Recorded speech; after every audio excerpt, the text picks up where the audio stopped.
Welcome back, everybody, to the Be the CEO of Your Life and Business podcast. I'm still on a high from the fact that last week was our 100th I know. episode. And no, I'm just feeling excited for where the next 100 plus episodes are going to take us. And this topic's taking us back actually to the very beginning of our own law firm. And let me just set the stage a little bit for you. We had a conversation this week with a colleague of ours, and let's just say Laura and I left that meeting saying like, wow, we really can relate to where she is right now and like where she's thinking, what her headspace is. And it reminded us so much of the conversations that we were having together and also the conversations we had to have with ourselves when we were just about to leave our former firm and start our own business. And we've talked about this on the podcast before. We've referenced like how much we've had to overcome a lot of fears and limiting beliefs. And in having this conversation, it felt almost like that hindsight was so like easy to be like, oh, you just have to do it. You just have to leave. And I remember we talked about this last week, how we said it's so easy for people who have already gotten through the muck of like, being stuck or not leveling up to that next level. It's so easy to turn around and say, you just have to do it, right? Like, but you have to remember the context of where you are and feeling so stuck. Like you literally are bogged down by your thoughts, by the environment, by everything that's going on that you don't feel like you can gain traction. It's like your tires are stuck in the mud. You just keep spinning your wheels. You are not gaining any momentum. You don't know how to move forward. And when we were having this conversation with her, I was so conscious of that because when I was looking at her, I saw myself 3 years ago, more than 3 years ago now. Yeah. When I just had such a hopeless feeling of, how am I ever going to change these circumstances? I can't do it. It's too hard. It's too overwhelming. And so when we were speaking with her and, just giving her our thoughts, I was trying to be really conscious of saying, you can do it. Yeah, great. That's great to hear. But when you are, in those circumstances and you are the one that's feeling so stuck and you're like paralyzed. Yep. And so it's really hard to see a future different from what your current circumstances are. Does that make sense? Yeah. And it's really hard. I love analogies, folks, this at this point, but it's almost like when you're in a bad relationship and you just don't see it because you're so consumed and you're in it all the time. Laura and I were able to like look at each other and we're like, her environment right now is everything. Yeah. It is literally an energy vampire and it's sucking every last little bit of energy out of her. And like Laura said, it is so easy to sit on the other side and be like, I know exactly how you're feeling and I know what you need to do to change it. But when you're in it, you're like, gosh, I mean, I know that this is horrible, but like, where do I go from here? How do I get there? Like, you can't even envision the possibilities or the opportunities that could come your way because you just can't. Your mindset is not there. And at the time that I know we've spoken about this before, but I left first, right? I didn't have an example. Right. There was no in my brain, there was no option. Staying there was not an option. Yeah. So I just had to take the leap. I had no choice. I was like, I'm out. I'm not dealing with this anymore. So I'm leaving. And so I had to take that leap of faith. Right. And I love how you always talk about, and you used this when we were talking to her about you have fear or you have faith. They're both things that you can't see. Which one are you going to choose? Yeah. And my favorite. I had to choose faith at that point. Because for me, I didn't have, Amy and I, we talk a lot about how we've, built this firm and the way we practice and how it's very different from, where we were and what we did before. I didn't have like another example to follow. So I kind of had to just do it as I went. But you were more in a circumstance like her, where I had been out Mhm. almost a year. Yep. And so I could kind of give you my thoughts on what it had been like, what, what I thought about what you should do and just advice or whatever. So, for me, it was just like flying by the seat of my pants. I had nothing, literally, but No, my you know own what you did? ideas. You had a global pandemic also. Right. Well, that was before COVID. I know, but then all of a sudden you're out on your own and here you are still trucking through and like making it happen. And there's a pandemic, like the world was shut down and here Laura Katina is thriving. And I'm like, holy cow. You know why? Because I changed my environment. Yeah, I know. That was everything. Yeah, it's everything. True. It's true. So, we want to talk about today. I actually wanted to start somewhere else, but I love what you brought up about finding people who are doing the thing that you want to do. So do you want to talk about that a little bit? Because I think that is like really where you have to start. Yeah, and unless you're like me and you're flying by the seat of your pants and you're just like, I'm out, jumping out of airplanes without a chute. Yeah. This one. So not to belabor the point, but you all know at this point that I've said on multiple occasions that Laura was the person that was doing the thing that I wanted to do. But even before that, Laura and I were talking to other female solos and small firm owners just to get insight and feedback of like what they were doing. We had a handful of lunch meetings with people because we said we knew that in order for us to either up level or make a change, we couldn't continue to do the thing that we were doing, right? If you always are where you've always been, you're always going to be where you've always been. Like there's no change there. So we had to start surrounding ourselves with like-minded people. And that wasn't even with the intent of leaving at that point. No. That was literally us trying to take steps to change the environment where we were. Right. We were trying to churn new possibilities and opportunities where we were before we realized that like that just was not going to work. Yeah. It was just a merry-go-round at that point. But in addition to finding like real life people that you can interact with and sit next to or sit across from, you also have to up level what you're consuming on a daily basis. I mean, we've talked a lot about personal development. I don't think that I can stress this enough, how much of an investment that is into yourself, even if it's 10 minutes a day, even if it's a 20-minute podcast that you break up on your commute to and from work. Right. If it's when like Laura's drying her hair and she's listening to a podcast, doesn't matter when it is so crucial because what that does is it starts opening up your mindset and it starts to create new grooves of thinking. Like your old ways of thinking, the set ways that you have right now are keeping you where you are. Like everything that you choose to do on a daily basis is leading you up to your current reality. So in order to change that current reality, you have to start changing the way that you think about your situation and about what comes next. Yeah. And at that point in time, I couldn't see outside of the four walls of that office. Right. Like we had been there so long. I thought we were going to be there forever. Yep. Like it was just, that was our path. We were there, we became partners and we had all these great ideas that fell on deaf ears. Mm-hmm. And so we realized at a certain point in time that it was not going to be what we had hoped. Right. We had all these hopes and dreams, right? When we were there. And we realized that it could not be. It wasn't a possibility.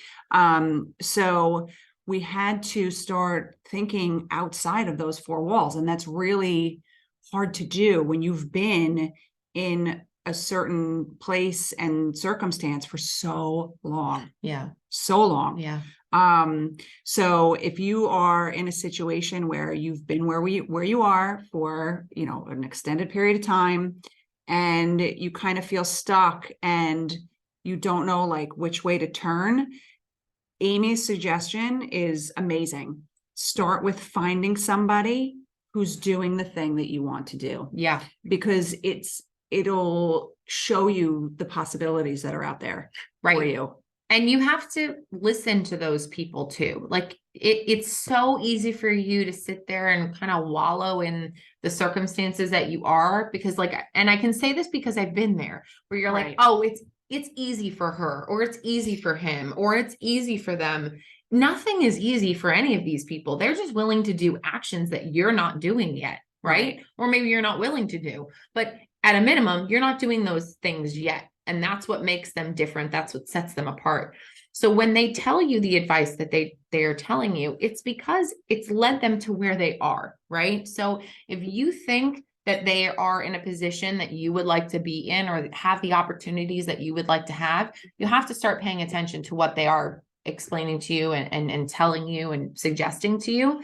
And then with that, you can't stew and sit in the thoughts, because I think that's the biggest mistake, is where you sit too long and you wait for the perfect timing and you wait for the stars to align. And then you feel like there's going to be like a moment where you wake up and you're like, aha, today is the day. It's Now all I'm going to ready. come together.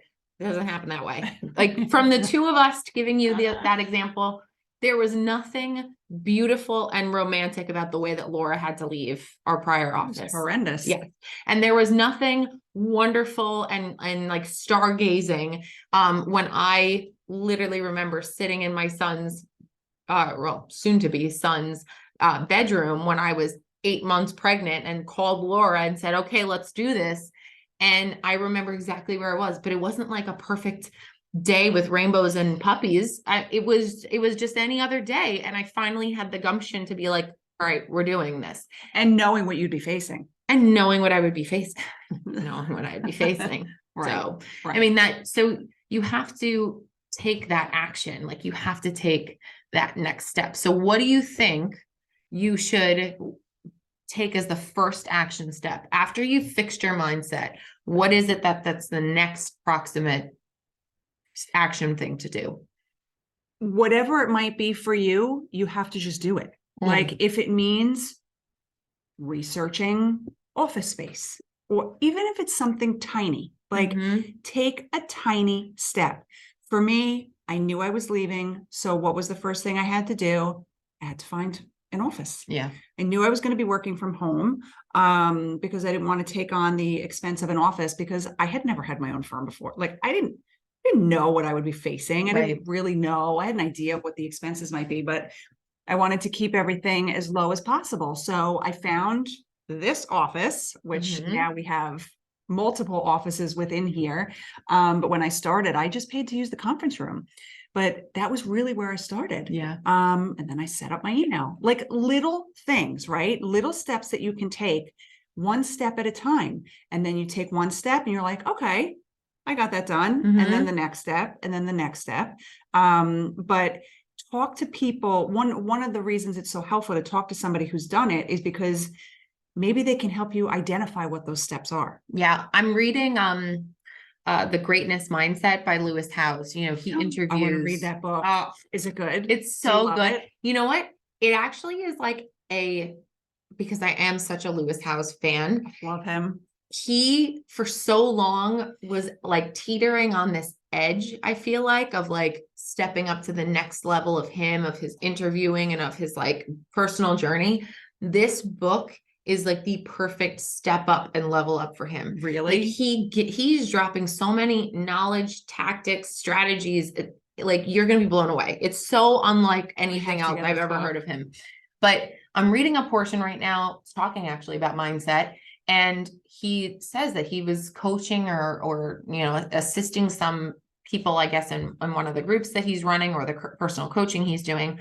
And one of these really successful founders of a private business, she really wanted to open up her own not-for-profit. And she had a specific idea. She knew how much money she would need to raise in order to take this off the ground. She didn't want to screw up, you know, running a not-for-profit. And Lewis literally asked her 3 questions. Like, all right, what's the URL that you're going to send people to when they need to sign up with an application? And she told him. And then, okay, well, who are 3 people that you can call that you could get $100,000 from each? And she was like, all right, I know these 3 people. And then he goes, okay, so you're going to leave here today and you're going to go call those people tonight and you're going to report back to me. Just send me a text message. And what happened from that point forward is she left, she called these people, she raised $200,000 that night just by making those phone calls. It just goes to show you, it illustrates what Laura is saying is these small little action steps can just be like, you know, the next springboard to the next opportunity or the next level of what you're looking to do. All you have to do is take them. And you have to be able to change your mindset so that you can envision yourself in that future place. Yeah. Does that make sense? Oh, totally. Right. But you can't sit there and stew and make it perfect and wait for that perfect Right. image to come about. Because if there's one thing that we can also guarantee you is it's not going to go according to the plan that you have in your head. Like Nope. the best laid business plans, the best laid intentions, the everything. I mean, suffice it to say, without getting into details, this week alone for Laura and I has been a whirlwind. Okay. Oh man. And it's been a great one, Yeah. but it didn't happen on the timing that we had set out for ourselves, but it's happening. And we just have to take that and say, all right, let's do it. Like, this is what we wanted. It's come to us at a point where we didn't think it was going to, or like the way it came about was not the way that we had perfectly devised in our head. That's okay. It's still working. Like the action, the end result is still the same. Yeah. And I mean, it's even about our office space. Like we had talked and talked and talked about expanding within this building that we're in, that we love to death. And we had just had a conversation about it. And then like an hour later, Amy comes walking up the stairs and I was like, oh my God, it's happening. It's happening. Yep. And so again, it's not going to be perfect. It's not going to be wrapped up for you and just presented to you. It's going to come to you in another way. And you just have to follow your gut and just take one little action step forward. That's another thing that I think is huge, is following your instincts. Because if something doesn't feel right, and we know this firsthand, if something doesn't feel right, it's probably not right. Yeah. What did you say in the beginning of this week? You told me that you had such a good feeling about everything that was happening. I had such a good feeling this week. I don't know if I was coming out of like the days of like the winter months and it's like beautiful and spring and wonderful. Yeah. But there was an energy that I just felt was so good. It was like we were vibrating here this week. And we had some incredible meetings. We had some really great updates on our office space here. It was just all things were going well. And I was like, this is the feeling we have to follow. Like, I'm not going to question it. I'm not going to wait for the shoe to drop. Like, we just have to follow it and see where it goes and stop trying to control every little piece of it. Like, let it unfold. You cannot control. The most you can do, because there's so little that we can control in life, right? You can't control everything. So that's why take little steps. Look, the chance that you're going to be in a situation like I was, where I was like, I'm out of here, and I had to just all of a sudden like start from scratch. Probably not. But even if you are, it's, and like I said in our meeting the other day, if I can do it, anybody can do it. I had never run my own business before. Had never had employees. Now we have employees. We're expanding. We have, business expenses. Like we're running a law firm. And even when I went out on my own at that point, I never envisioned this. No. I kind of had like a short term, because I knew I wanted to leave. So I had like a short-term vision of what I wanted to accomplish. And then it grew and grew, and then you left and the vision changed. Yeah. And it grew from there. So, you have to understand too, that you may have a vision right now. And you may talk to somebody who's doing what you want to do. And then you get out there and try it, and it's not what you thought. Yeah. So then you pivot. It's like one long journey, right? Yeah. So we're on this journey. Things change all the time. Nothing is set in stone. Like I told Amy when she was talking about, leaving our prior firm and coming to join me, I said, if you don't like it, you can go do something else. Yeah. Like it doesn't have to be permanent. And I think, was that something, a mindset shift that was helpful for you? Yeah, totally. Because I had this sense of permanency, and that's just because for every prior job that I had ever had or held, I rode out the wave of the job until I reached a point where it was like a natural stop. And these circumstances that culminated to us ultimately leaving were not natural like that. Like Right. I held jobs when I was in college, and then I knew I'd have to level up to a job that made sense for my career. And I was very okay with parting ways with those other jobs because they weren't aligned with what I wanted to do.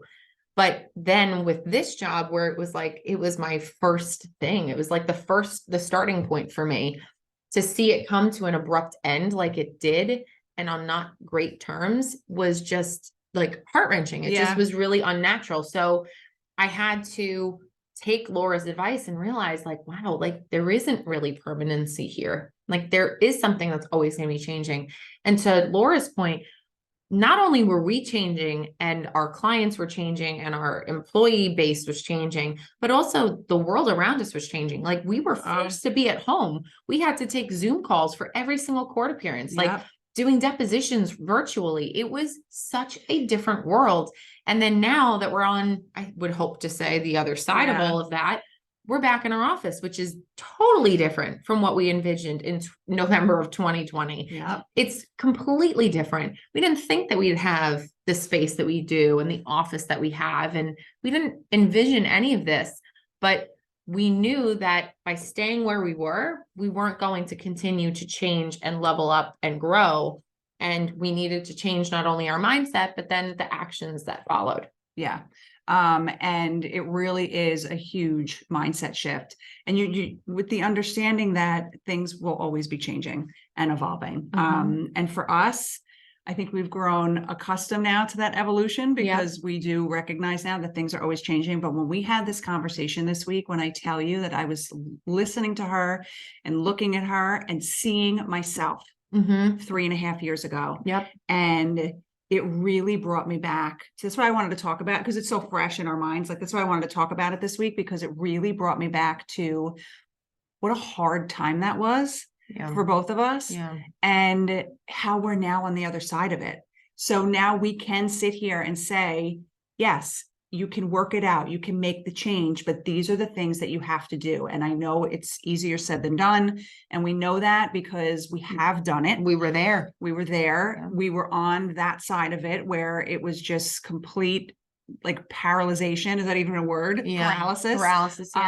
Complete paralysis and not knowing which way to turn. So from that to taking the small steps to get where we are now to where, we're growing our firm the way we want it to be. So if you are stuck in, a situation, doesn't have to be, exactly like what we were in, but if you're in a situation where you feel like you don't know which way to turn, you want to make a change, find somebody who's doing, what you want to do, speak to them, and then take one small step. What do you think of that as an action Just step? take one small step forward. That's it. Get a website. Figure out what your business name is going to be. Like anything to get you, because I tell you, you are going to get excited by all of those new little things. And if you, that motivation will fizzle out. Okay. Like the excitement of like that honeymoon phase is going to fizzle. But when you're in that honeymoon phase and you're like, oh my gosh, we have a website. Oh my goodness, we bought an office chair. Like all of those little things feel so exciting. Ride that momentum. Just use it to propel you to the next step and the next step and the next step. And then when you hit roadblocks, you just got to work through them. You got to punch through those. Yes. If we can do it. Anybody we literally started from scratch. We had never run obviously a law firm before. So if we can do it, anybody can do it. So we hope these tips were helpful. We thank you for spending time with us and we'll talk to you on the next episode.